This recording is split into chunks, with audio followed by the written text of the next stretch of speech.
লালমনিরহাটের হাতীবান্ধা উপজেলার সিন্দুন্না ইউনিয়নের পূর্ব সিন্দুন্না গ্রামের ডাঙ্গাপাড়ার বাসিন্দা নাহিদ হাসান বাবু আজও বিশ্বাস করতে পারেন না কিভাবে তিনি হঠাৎ করে জঙ্গি হিসেবে উপযুক্ত হয়ে ৪৩ বছরের কারাদণ্ডে দণ্ডিত হয়েছেন। তার পরিবার এবং এলাকার লোকজন একে পুরোপুরি সাজানো ও উদ্দেশ্য প্রণোদিত মামলা বলে দাবি করেছেন। নাহিদ হাসান 2014 সালে লোকমান হোসেন উচ্চ বিদ্যালয় থেকে এসএসসি এবং 2016 সালে হাতীবান্ধা মডেল কলেজ থেকে এইচএসসি পাশ করেন। লেখাপড়ার পাশাপাশি পরিবারের পাশে দাঁড়াতে স্থানীয় একটি ফার্মেসিতে চাকরি করতেন নাহিদ। পরিবারটির আর্থিক অবস্থা মধ্যবিত্তের নিচে। বাবা আমিনুর রহমান কৃষিকাজ করে সংসার চালাতেন। নাহিদ ইসলামী ছাত্র শিবিরের রাজনীতির সঙ্গে যুক্ত ছিলেন, এ তথ্য পরিবার স্বীকার করলেও তারা জোর দিয়ে বলেন তিনি কখনো কোনো জঙ্গি সংগঠনের সঙ্গে জড়িত ছিলেন না। পরিবারের অভিযোগ, রাজনৈতিক প্রতিপক্ষের ষড়যন্ত্র এবং জঙ্গি নির্মূল নাটকের অংশ হিসেবে নাহিদকে 2016 সালের শেষের দিকে গ্রেপ্তার করা হয় এবং একটি জঙ্গি সংশ্লিষ্ট মামলায় জড়িয়ে 43 বছরের সাজা দেওয়া হয়। নাহিদ দীর্ঘ 8 বছর কারাগারে কাটিয়েছেন। এ সময় পরিবার ও স্বজনরা বারবার আইনি লড়াই করলেও কার্যকর ফল আসেনি। তবে দীর্ঘ আইনি লড়াইয়ের পর চলতি বছরের জুন মাসে আপিল বিভাগের আদেশে 6 মাসের জামিন পান তিনি। নাহিদকে ঘিরে পুরো এলাকায় এক ধরনের ক্ষোভের পরিবেশ বিরাজ করছে। আসলে আমি একটা ছাত্র রাজনীতির সাথে জড়িত ছিলাম, ছাত্র শিবির, কিন্তু তাদের এই আওয়ামী ফ্যাসিস্ট সরকার তাদের ঘৃণ চক্রান্ত বাস্তবায়ন করার জন্য, তাদের ক্ষমতাকে দীর্ঘায়িত করার জন্য তারা এইভাবে আমাকে নিয়ে গিয়েছিল। এর আগেও নিয়ে গিয়েছিল, নিয়ে শিবিরে মামলা দিয়েছিল, কিন্তু তখন আমি 3 মাস পরে বের হয়ে আসি।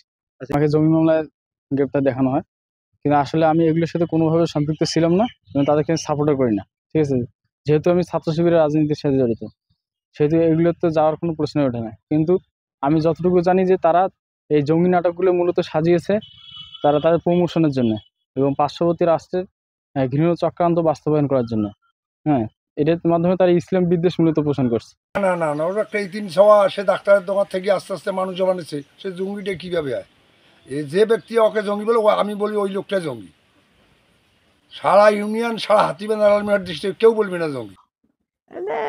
এই আওয়ামী লীগ সরকারের যা করার আর কি এটাই করছে। আওয়ামী লীগ সরকার মনে করেন যে আগে একটা মামলা দিছে, ও থাকে হাতীবান্ধা, ভাঙচুর দিছে বাউরে, ওই একটা মামলা গেল। ওর পরে আবার এই যে এটা মনে করেন যে এটা নাহিদ খুবই ভালো ছেলে। নাহিদ আপনি সারা হাতীবান্ধা ঘুরিয়ে এরকম ছেলে একটা খুঁজি এরকম একটা পাবেন না। এরকম এটা তো এখন করার কি আছে? এখন সরকার যদি এটা যদি একটু নজর রাখে যে এটা এই ছেলেটা তো মনে করেন যে লেখাপড়া শেষ করে দিয়েছে, মনে করেন যে এই যে অনার্সে ভর্তি হবে এই সময় ধরে নিয়ে গেল, 7 দিন 3 দিন আগেই নিয়ে গেছে আর কি। এখন তো এই ছেলেটা এখন কি করবে, কি করে চলবে? কি এখন সরকারের কাছে অনুরোধ যে ছেলেটা যে মামলাটা থেকে অব্যাহতি দেয় একবারে। 8 বছর জেল খাটাইলো বিনা দোষে বিনা অপরাধে। আমি কত যাওয়া আইসে, টাকা পয়সার খরচ, এ তো আমি কোনো ন্যায় বিচার পাইনি। এখন এইরকম করি এখন আসছে, এখন ছেলে কি করবে না করবে এখনো তো কিছু হইতেছে না।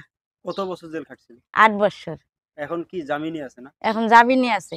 মামলার রায় কি বলছে, কি দিছিল? মামলার রায়টা কি হিসেবে দিছিল? জঙ্গি হিসেবে দিছে। কত বছর দিছিল? 43 বছর বলে তার 44 বছর। 44 বছর জি, 44 বছর জেল দিছে। তার মধ্যে আমরা আপিল করি, জামিন করছি।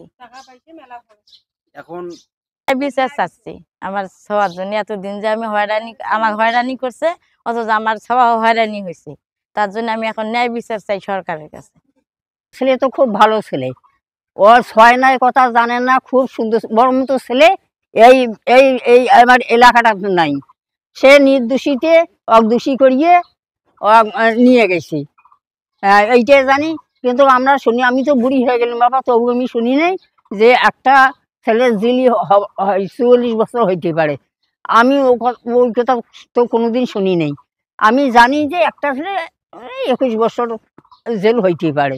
তবে এলাকাবাসী ও পরিবার প্রশ্ন তুলেছেন, ছাত্র জনতার গণ অভ্যুত্থানে আওয়ামী লীগ সরকারের পতন হলেও সেই সরকারের সময় সাজানো জঙ্গি নাটকের মামলায় নাহিদের মতো নিরীহরা কেন এখনও স্থায়ী মুক্তি পাচ্ছেন না?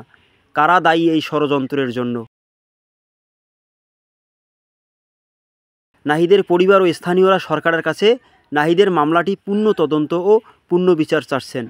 তারা চান একজন নির্দোষ তরুণ যেন রাজনীতির বলি না হন এবং দেশের আইন শৃঙ্খলা রক্ষাকারী বাহিনীর অপব্যবহার থেকে রক্ষা পান।